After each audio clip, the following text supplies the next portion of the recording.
were to be so blessed to be awarded the title of Mrs. California, I would further my mission to advance women's reproductive health care by pushing my platform beyond medicine, advocating for women by ending the silence on the risks and prevalence of impaired fertility.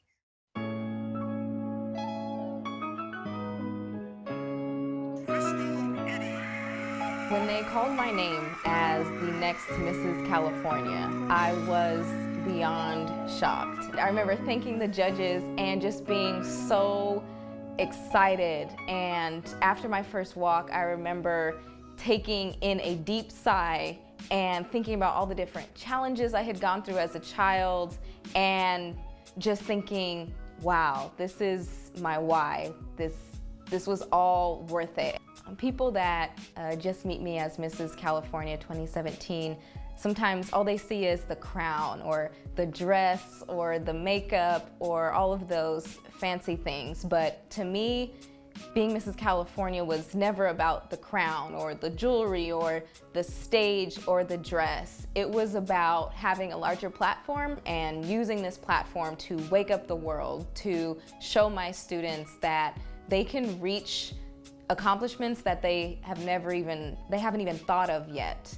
I know what it's like to be where they're from and to be their age, because when I was their age, my life was a far cry from being a pageant queen. The number one question that I'm asked as Mrs. California is, why did you run? Why did you want to be Mrs. California? So there's two main answers that I usually give. And the first one is that it's 2018, but there are still beauty standards and beauty norms that our society holds true to. And I really wanted to be an example of an unconventional beauty queen. I'm the first African-American Mrs. California to make it into the semi-finalist round at the Mrs. America pageant.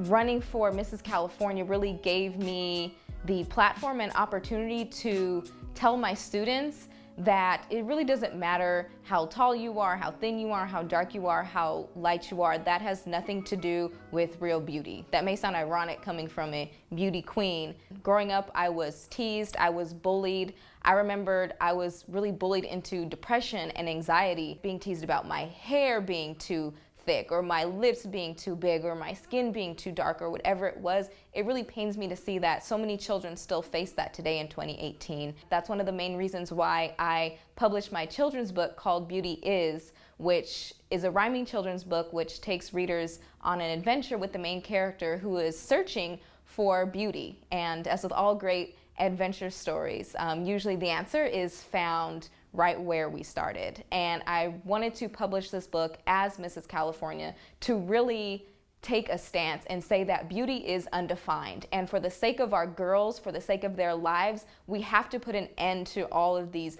norms. The second reason, and the most profound reason, was to really raise awareness on women's reproductive health issues. Back in 2012, I had an emergency surgery to remove my right ovary and the tumor that was in it. I had no warning signs, there were no symptoms, I was just living my life, and all of a sudden, after the surgery, I was thrown into dealing with impaired fertility. So in 2016, I founded the Women's Ovarian and Medical Education Network, and our goal is to advance women's reproductive health care through education, advocacy, and research. To help the state's women and children. Mrs. California herself, Christy Eddy, joins us now with more on her story. Good morning. Hi, welcome. I've built great connections with city council members who've come out to different community events that we've had in the Southern California area. I've been able to connect with certain people in the political sphere, women all throughout the community. We've had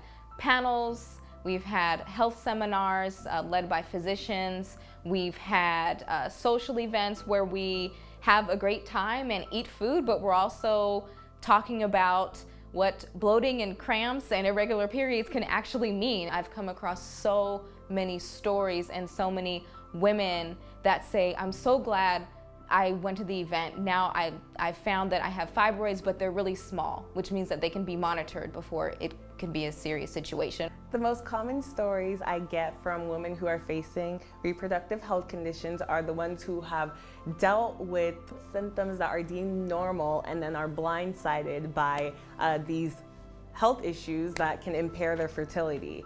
We are told that painful cramps are normal, heavy bleeding, nausea. These symptoms can actually indicate reproductive health issues such as PCOS and endometriosis and fibroids.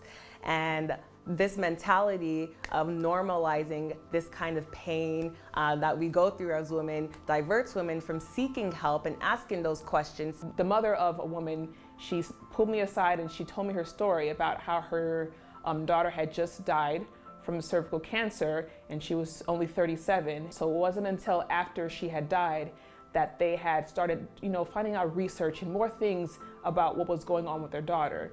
We want to know a lot about all these things before anything happens, before you have to be diagnosed with it, before you have to go through all the signs and symptoms and go through all the pain. Women's health research is what is missing in medical research.